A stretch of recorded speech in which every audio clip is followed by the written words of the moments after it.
DM এর এন্ডে হচ্ছে আপনার মিটিং ছিল, সেখানে আমরা 9 জন বিধায়ক একসাথে গেছিলাম।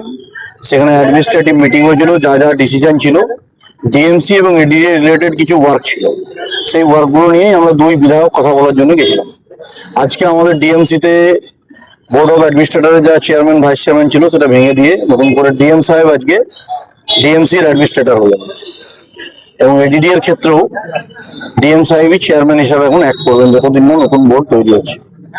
তো আমরা স্বাভাবিকভাবেই আজকে একটা খুশির দিন, যে যারা এতদিন অন্যায়ভাবে ক্ষমতা দখল করেছিল, 17 সালের নির্বাচনে যারা মানুষকে ভোট করতে দেননি, এবং 5/9/2022 মেয়াদ শেষ হয়ে যায়, এবং 26 সাল আজকের দিন পর্যন্ত, অর্ডার আসার দিন আগের দিন পর্যন্ত এখনো তারা চেয়ার দখল করে বসেছিলেন, কেউ রেজিগনেশন দেননি। যদি তারা ভালো মানুষ হতেন আমার মনে হয় তাদের আগে এটা রিজাইন করা উচিত ছিল। যে সরিয়ে দিল সরকার, তো একটা শুনতেও খারাপ লাগে মানুষের। সরাবার আগে যদি আমি পদত্যাগ করে দিই তাহলে আমার সম্মান থাকতো, সেটা এনারা করেননি। আজকে বোর্ড অফ অ্যাডমিনিস্ট্রেটরের চেয়ারম্যান হিসেবে ডিএম সাহেব দায়িত্ব নিলেন, এডিডি এর ক্ষেত্রেও চেয়ারম্যান সাহেব হিসাবে ডিএম সাহেব দায়িত্ব নিয়েছেন।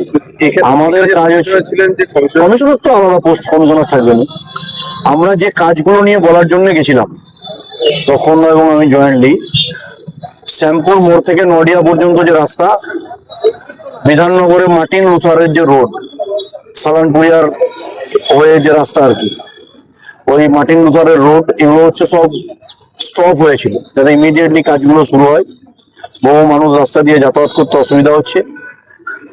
অ্যালস্টম গেট থেকে ভগতপল্লী মোড় পর্যন্ত সঞ্জু সরণি রোডের কাজটা বন্ধ হয়ে আছে, যাতে ওটা চালু হয়। এডিডি এর যে সমস্ত পেন্ডিং ওয়ার্ক সেগুলো যাতে ইমিডিয়েটলি শুরু হয়ে যায়। এবং হচ্ছে কিছু কিছু প্রপোজাল কমপ্লেন এসেছিল, মুখ্যমন্ত্রী জনতার দরবার করেছেন, সেখানে সাধারণ মানুষ অভিযোগ করেছেন দুর্গাপুরে, সেই কমপ্লেন দুটো বিধানসভায় 2 বিধায়কের ক্ষেত্রে ফরওয়ার্ড করেছেন ওখান থেকে অফিসিয়ালসরা।